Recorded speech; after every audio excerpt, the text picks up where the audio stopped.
ቀይ ባህርን በሚመለከት በተደጋጋሚ አንስቻለሁ። ደግሜ አቋሜን ለመግለጽ እንዲመቸኝ እስራኤል የጎላን ተራራ ለምን ያዘች? እስራኤል የጎላን ተራራ ያዘችው ለናሽናል ሴኩሪቲ፣ ለህልውናዬ፣ ለኤግዚስተንሲ ችግር ያጋጥመኛል ብላ ስላመነች ነው።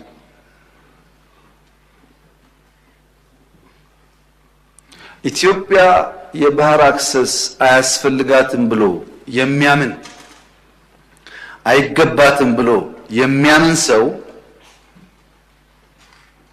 አንድ ተፈጥሯዊ ህግ የሳተ ይመስለኛል። ሰው ይወለዳል፣ ሰው ያድጋል፣ ሰው ያረጃል፣ ሰው ይሞታል። ይሄ ተፈጥሮ ነው። ቀይ ባህርና ኢትዮጵያም እንደዚሁ ናቸው። በሆነ ጊዜ ማርጀት፣ በሆነ ጊዜ መድከም ቢኖርም ቀይ ባህርና ኢትዮጵያ ለዘላለሙ ተነጣጥለው መኖር አይችሉም።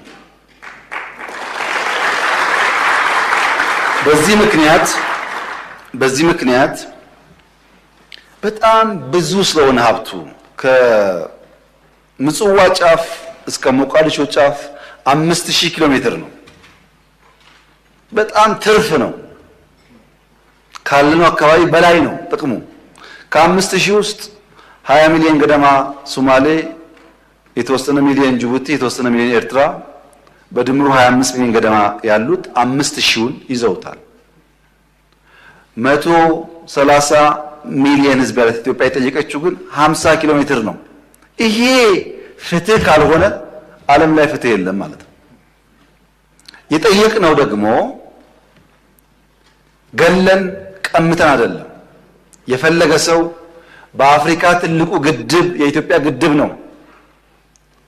ክብር ምስጋና የኢትዮጵያ ህዝብ ይግባና ትልቁን ግድብ ገምቶልናል። ከዛ 15-20% ሼር ወስዶ ለኢትዮጵያ አክሰስ መስጠት ይቻላል፣ በቢዝነስ ህግ ማለት ነው። የለም ግድብ ከበደኝ ከተባለ በአፍሪካ አንደኛው የአየር መንገድ የኢትዮጵያ አየር መንገድ 5-10-20% ወስዶ አክሰስ መስጠት ይቻላል። ያ ካሁንስ ሊዝ ይቻላል። ያ ካሁንስ የላንድ ስዋፕ ይቻላል። በሰላም በንግግር ይቻላል። የኢትዮጵያ መንግስትና ህዝብ ቀይ ባህርን አክሰስ ለማድረግ ሰው ልግደል አላለም። ያለው ባካችሁ ናቹራል ነገር አይደለም የሆነ ያለው አያዋጣም እና በስምምነት በገበያ ህግ ሳንጠፋፋ አብረን ለማደግ በድርድር እንፍታው ነው።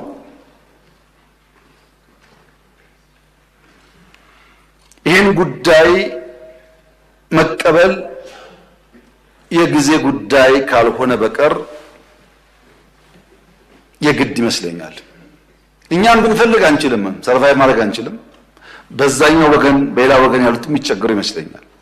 ለምሳሌ ከኛም ሄደውን ውሃ ወደ ኤርትራ ተከዜ ይሄዳል ብንከለክል፣ ወደ ሶማሌ ሸበሌ ይሄዳል ብንከለክል፣ ኦሞ ኬንያ ይሄዳል ብንከለክል፣ ባሮ ሳውት ሱዳን ይሄዳል ብንከለክል፣ አባይ ሱዳን ብንከለክል ይሆናል? ፈጥሮ አይደለም አይደል? ትክክል አይደለም። ይሄ ልክ እንደሱ ማለት ነው። እንደሱ ማለት ነው። እኛም ማጋራት አለብን፣ እነሱም ማጋራት አለባቸው። እኛም ማገዝ አለብን፣ እነሱም ማገዝ አለባቸው። ተያይዘን ማደግ አለብን። ይኸውላችሁ የተከበራችሁ ምክር ቤት አባላት፣ አሰብ ላይ የኢትዮጵያ መንግስት ፖርት ገነባ፣ ኤርፖርት ገነባ፣ መንገድ ገነባ፣ ሪፋይነሪ ገነባ እና ተጋጨን። እዛ ቀረ ሀብቱ። ስንታረቅ ኤርትራውያን ከ20 ዓመት በኋላ መጥተው በኢትዮጵያ ፍርድ ቤት ቆመው ቤቴን መልሱልኝ፣ መሬቴን መልሱልኝ ወሰዱ። ለምን? ታረቅና። በግለሰብ መጥተው ያኔ የተባበሩ ኤርትራውያን ቦታቸውን ንብረታቸውን ወሰዱ። ታዲያ የኢትዮጵያ መንግስት ሪፋይነሪውን፣ ፖርቱን፣ ኤርፖርቱን ቢወስድ ከዚህ አንጻርስ እንዴት ነው የሚታየው?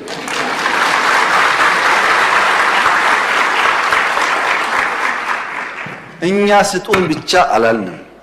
እኛም ጋር የቀረ ነገራችሁን ውሰዱ፣ ያጠፋውን ይቅርታ አድርጉ። ግን በቀጣይነት ኢትዮጵያን ከተፈጥሮ ጸጋው ማስቀረት ያስቸግራል። አሁን ከበደ ሊያግዝ ይችላል፣ ተሰማ ሊያግዝ ይችላል፣ ጫላ ሊያግዝ ይችላል። ኢትዮጵያን ማንም አቁማት አያውቅም፣ ማንምም አያቆማትም። ይሄ የማይሆን ዝም ብሎ ባዶ ፍላጎት ነው፣ ሮንግ ኢንቨስትመንት ነው። በነገራችን ላይ ኢትዮጵያን መጉዳት የሚሹ ሀገራት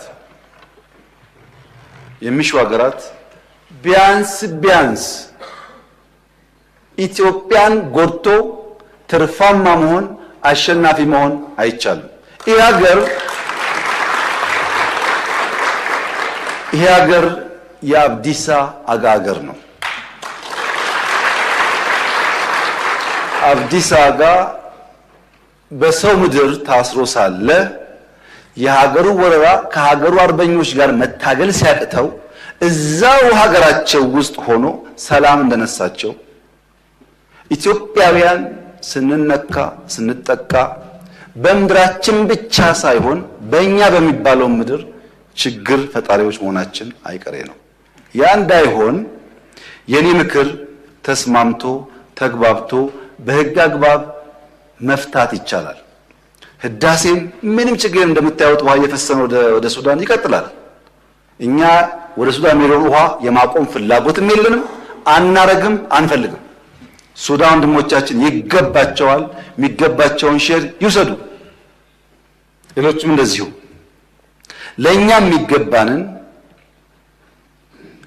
በሆነ ምክንያት ዛሬ መከልከል ቢታሰብ በቀጣይነት ማስቀረት ስለማይቻል ወደማያስፈልግ ነገር ሳይገባ በሰላም በድርድር መጨረስ ተገቢ ነው ብዬ አምናለሁ።